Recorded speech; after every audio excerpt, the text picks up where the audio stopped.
We are Spark. From the Sky News Centre at 3. Breaking news. An inquest jury's found Westminster Terrace Khalid Masood was lawfully killed after deliberating for almost 2.5 hours. He was shot by a close protection officer inside the grounds of Parliament after fatally stabbing PC Keith Palmer and driving into pedestrians, killing 4 people. Masood died at the scene. Princess Eugenie has married her longtime partner Jack Brooksbank at a ceremony attended by the rich and famous. Kate Moss, Liv Tyler and Stephen Fry were among guests in Windsor.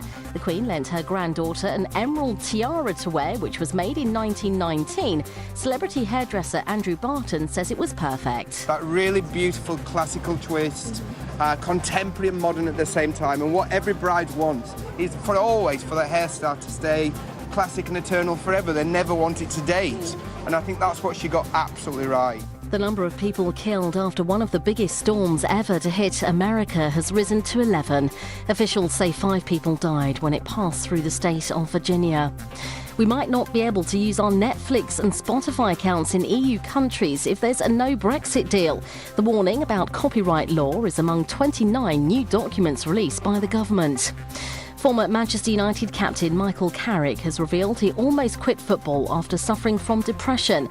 He says losing the 2009 Champions League final to Barcelona was his trigger. The current United first-team coach says it then manifested itself at the World Cup the following year. I was finding it tough. I'll be honest, when I got to South Africa, I got to the stage where I didn't want to be there. I wanted to be back home. I just almost had enough of football in some ways, which sounds crazy for me to even say that, but at the time that's how I felt. And Dominic West says he had to wear 3 fat suits while making his latest film. The Affair actor plays the larger-than-life husband of 19th century author Colette, who's played by Keira Knightley. That's the latest. I'm Tanya Snuggs. This is Word on Wearside. Afternoon, you're right. This is Word on Wearside. Welcome to our weekly news show covering stories from around the region that matter to you. My name's Adam Wood. You're in Car. Over the next 15 minutes, we've got some great stuff for you. You'll hear the interview with world-renowned boxing promoter Eddie Hearn, getting his thoughts on being back in the North East. It's great. Last time was amazing. I remember walking out with Lewis Ritson just thinking, where's this come from? And this time it's going to be a lot louder, probably another 3,000 or 4,000 in there. And a good fight for him, a tough fight as he moves from British to European level. And you've been sending us your egg puns for World Egg Day. And what a cracking day for it. That's unfortunate. We'll hear the best puns later on this show. Now, did you know, Kieran, that the Chinese have a delicacy called the century egg? No. What is it? Well, the century egg is an egg preserved for 100 years or more, and in some cases even longer. It goes a funny colour due to the breakdown of chemicals. That's really weird. I bet that smells horrible.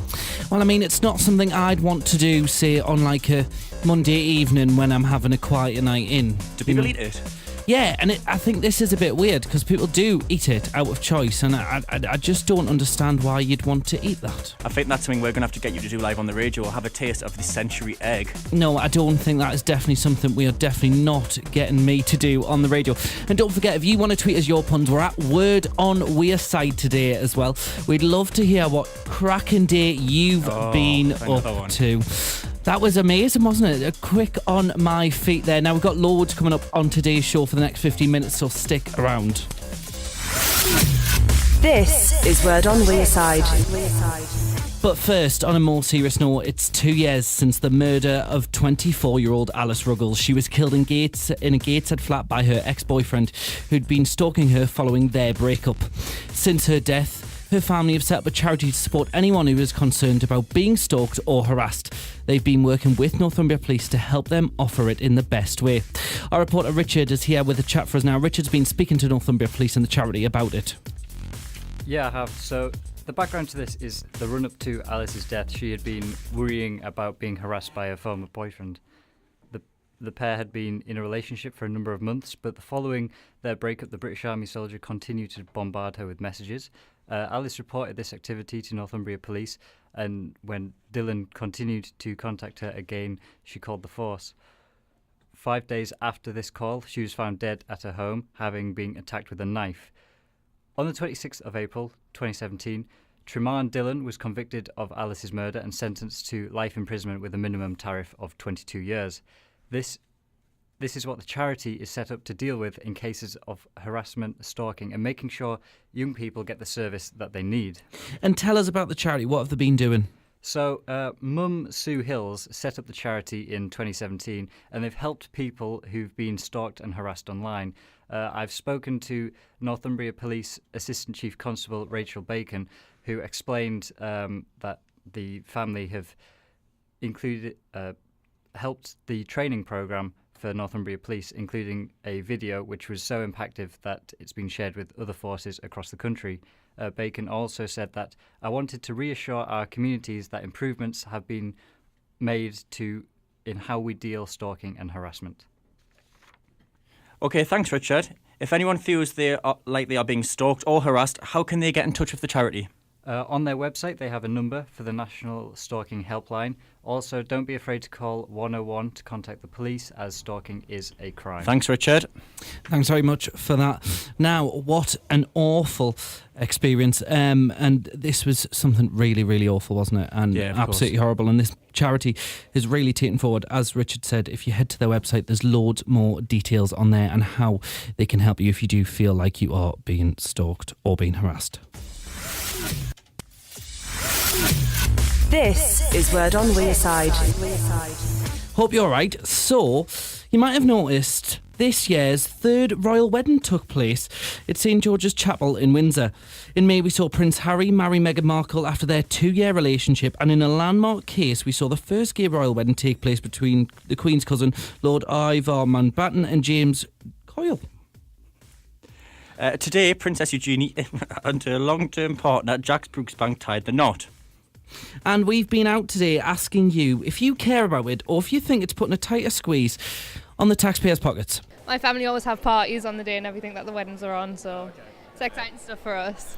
I did hear on the radio this morning something about a royal wedding, and I thought they were all married already and that there was some bill for the taxpayer, but I haven't a clue who it is. Well, after visiting the south and London and actually seeing how much revenue through tourism that the royal family brings in, I mean, they do a lot for the country. So I think that it's great for people in the summer to come from other countries to see the big house and everything, but it doesn't do anything for us commoners. I strongly agree. I think it's a bit unfair to those that are, working class, working to the best of their ability to achieve something, and they're getting taxed ridiculous amount. And I got really annoyed a few years ago when there was the fire at Windsor, and they got all refurbished. It was a few years ago now, but it was all refurbished, and I was working a lot with people who had no money and were being made to cut back on things, and they wouldn't have got that sort of help.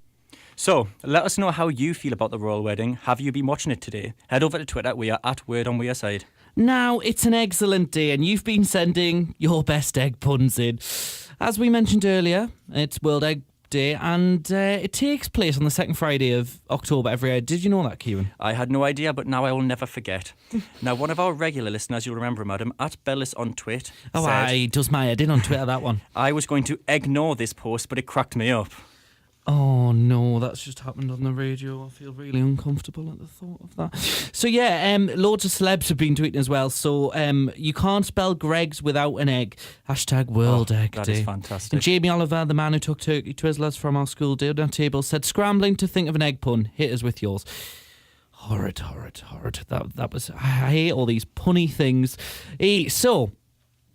There's another national day today, and it's taking place this week, National Coming Out Day.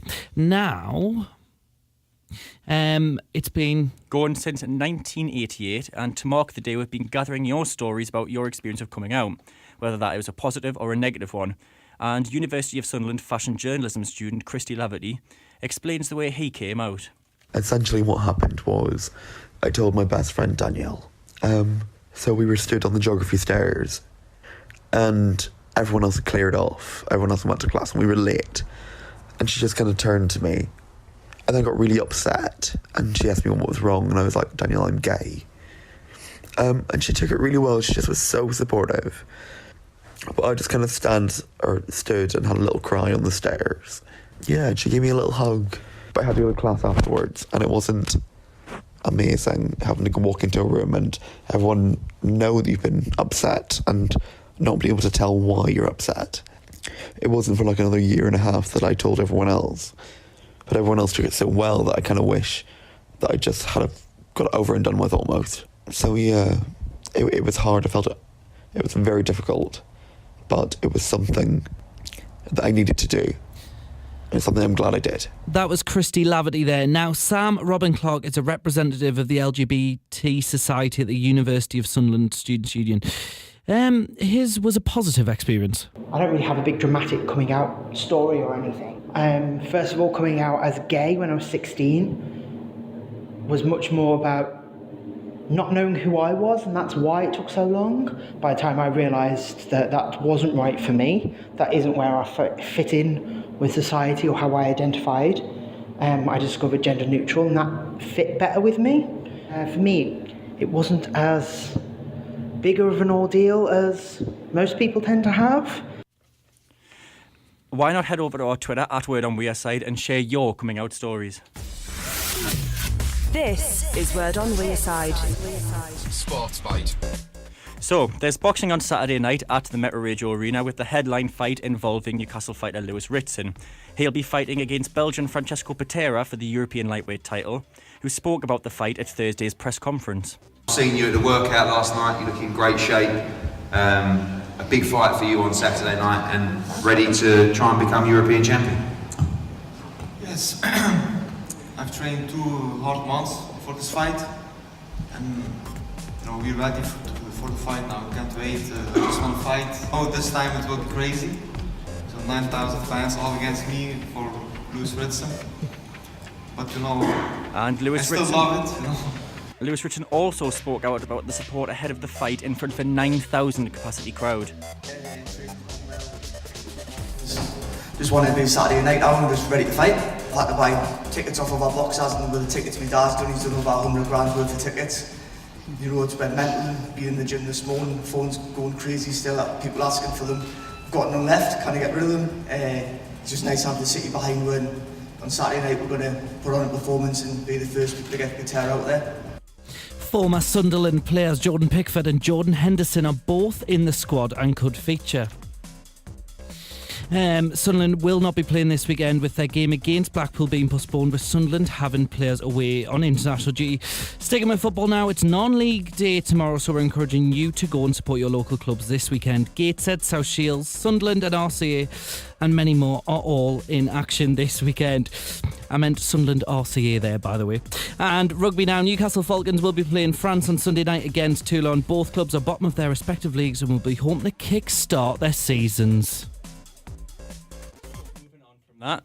If you were listening last week, you will know that we are teaming up with BBC 5 Live Digital to look at important issues around young people and sex. Last week we talked about contraception, and this week we looked at underage sex right here in Sunderland. And today our reporters have been out and about surveying you lot to find out what age you were when you lost your virginity.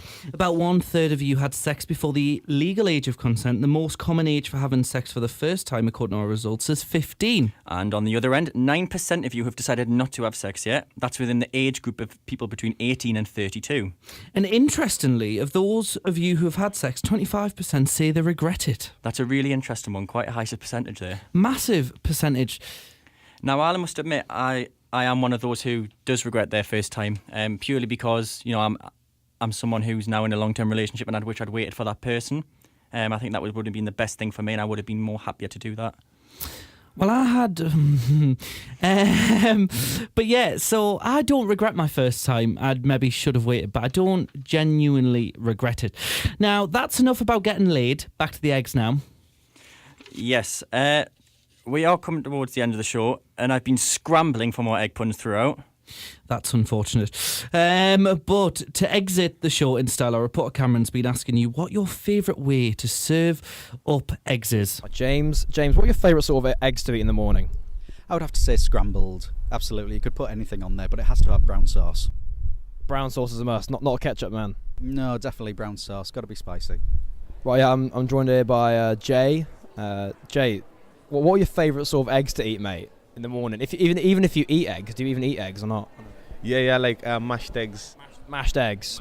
Those are your favourite. All right. Eggs-wise, what's your favourite eggs? Ooh, I gotta say dippy eggs. Do you like dippy eggs? I do, but I must say I prefer the scrambled eggs. Well, that's all we've got time for. You can join us next week with Richard and Ryan. We'll be back at the same time, and in the meantime, send us anything over that you'd like us to cover. We're off now to hatch a plan for next week. This has been Word on Wearside. Where the best music